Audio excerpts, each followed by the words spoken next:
এমন একটা আমাদের রান্নাঘরে মশলা রয়েছে যার দাম একসময় সোনার থেকেও বেশি ছিল। কেন?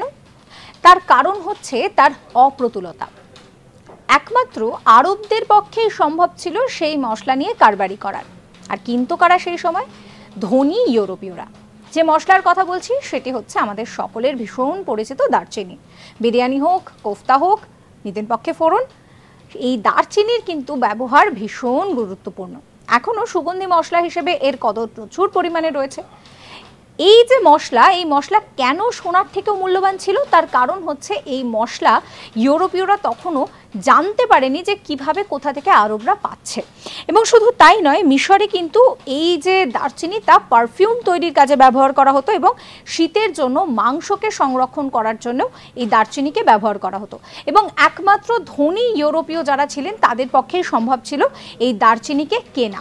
সেই জন্যেই দারচিনি একটা সময় দাঁড়িয়ে ভীষণভাবে দামি একটা মশলা হয়ে দাঁড়ায়, প্রায় সোনার থেকেও বেশি।